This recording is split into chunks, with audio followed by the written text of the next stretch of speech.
cada vez mais eu vou ficando sem palavras, não é? Tenho que inventar. Eu sou um apaixonado por música e existe um músico, rapper moçambicano que uma vez disse uma frase que diz o seguinte: se alguém dizer-te um dia que és cobarde, não fica triste nem leva mal, porque os cobardes vivem para contar as histórias dos heróis mortos. Eu fiquei com isto na cabeça e fui pensando.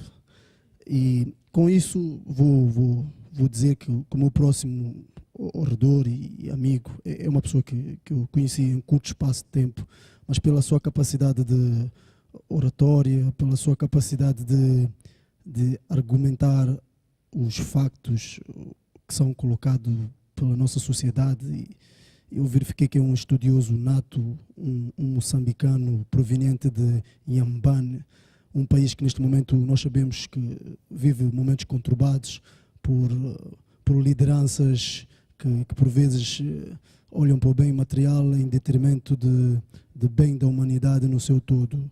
E eu julgo que este jovem é uma pessoa que se pode garantir que vai ter um pouco a dizer do seu país e de si próprio. Convosco, Cristóvão Seneto.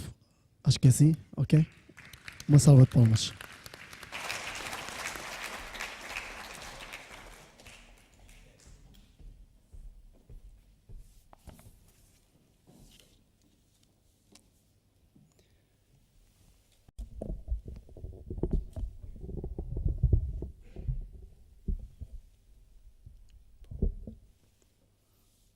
Boa tarde a todos. A minha história tem a particularidade de começar pelo fim, no sentido em que dizer que sou Cristóvão Felisberto Seneta e que estou neste momento a frequentar o curso de Estudos Literários na Faculdade de Letras é um aqui, é um agora, que, para que seja compreendido, implica um flashback. Um flashback para o meu país, para a Pérola do Índico. Pérola do Índico que me viu a nascer. É por isso que tenho ali a citação da Herta Müller, que diz que tudo o que tenho trago dentro de mim.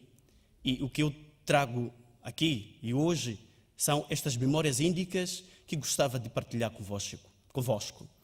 São memórias que também são minhas, porque desvelam os passos da minha infância, da minha adolescência e da minha juventude. Eu, por isso mesmo, gostava de vos dizer, como habitualmente acontece nas noites de contos com os mais velhos, Karingana, Wankaringana, como forma de vos convidar para partilharem comigo estas memórias. Karingana, Wankaringana, de facto, é com esta fórmula mágica que os meus avós iniciavam as histórias que me relembravam tempos distantes, tempos lá idos, em que simplesmente ecoavam nomes como Magiguana, Ngungunhana, entre outros. E também foi por meio dessas histórias que adentrei para o mundo da leitura e da escrita. E a partir daqui também foram acrescentando-se mais nomes, como Eduardo Mondlane, Graça Machel, Josina Machel, Samora Machel, Rui de Noronha, entre outros. E nesse sentido, eu posso vos dizer que trago comigo marcas de tempos imemoriais, memórias do tempo colonial e ainda assim trago as dores e as alegrias do nascimento da Pérola do Índico, quer dizer, da nação moçambicana. Mas também trago comigo acontecimentos vivenciados. E, neste sentido, poderia vos dizer muito sobre a minha experiência como ativista social no Centro Juvenil de Machixe, também como professor e na Escola Pré-Universitária Sagrada Família. Mas para hoje, escolho partilhar convosco as memórias de guerra ou simplesmente os dramas dos anos 80 e 90. Escolho estas memórias porque assustam-me.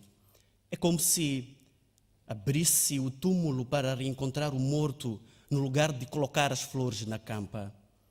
O que me assusta, de facto, é voltar os meus olhos para este pedaço do meu passado e ver-me novamente como um refugiado no ventre do meu próprio país. De facto, o que me aterroriza é contemplar-me novamente a ser empurrado pelos mesmos 3 dias, pelas mesmas 3 noites, pela mesma coluna de guerra que me desterrou da minha província e me plantou na cidade de Maputo. Ali, justamente ali, naqueles bairros apinhados, ali, naqueles bairros de lixo, do gueto, ali no T3, onde vivenciei as amargas experiências da penúria. Foram momentos de fome, de falta de vestuário, de falta de luz, momentos em que, circulando entre as ruas do mercado de T3, eu contemplava corpos linchados. Como diria Nelson Saúde, quantos de nós não sobreviveram ao desespero? Eu sobrevivi. Posso vos garantir. Sobrevivi com o esforço e devoção de uma mulher, a minha mãe. Foi ela que talhou-me o gosto pelos afazeres domésticos e, sobretudo, maticou em mim, com as suas mãos zelosas, o sentido de persistência. Como todas as mulheres que aguardavam pacientemente pelo regresso dos seus maridos, engolidos pelas locomotivas da capital e vomitados nas minas do Rande. Por isso, devo-vos dizer que se há alguma coisa que me alegra dessas imagens é a doçura com que me ensinaram a fabricar sonhos e a tecer paciências e, sobretudo, a suturar caminhos para a concretização desses sonhos. E é por isso mesmo que hoje estou aqui convosco a partilhar este momento e, como podem ver, a Academia Ubuntu. E é com estas memórias que eu queria terminar este meu gesto de partilha. A primeira vez que usei a camiseta da Academia Ubuntu, percebi que havia no número 4, 6/64, uma personagem extraordinária cuja voz despertava-me para a necessidade de continuarmos atentos às prisões da vida. Esses espessos muros de betão humano que nos afastam uns dos outros. Essas rígidas grades de racismo, de sexismo, de tribalismo. Essas fronteiras étnicas, políticas, ideológicas e religiosas que teimosamente se imiscuam no humus do nosso espírito, alimentando a intolerância, o ódio e a vingança entre nós.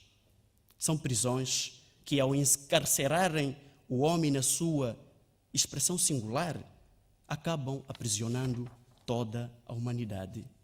Hoje, falei-vos da minha experiência de guerra, que é uma das formas de se ser prisioneiro nestas cadeias de vida, mas também poderia ter ouvido, como muito bem ouvi, outras histórias de pessoas conhecidas ou pessoas desconhecidas, ecoando vozes sobre a tortura, a violência doméstica, a discriminação da mulher, a violação sexual, o estigma contra as pessoas vivendo com HIV/SIDA e por aí em diante. Na verdade, estas histórias também são minhas. São histórias que aparentemente reportam-nos narradores de sobrevivência, mas no fundo também são histórias de narradores de sonhos, de narradores que buscam a reconciliação e a pacificação. E para que isso realmente ganhe um sentido, temos que começar a pensar que o sofrimento de cada um é sofrimento de toda a humanidade. que a alegria de um homem é a alegria de toda a humanidade, que a dignidade de um homem é a dignidade de toda a humanidade, tal como testemunham os gestos magnânimos de Nelson Mandela. Muito obrigado.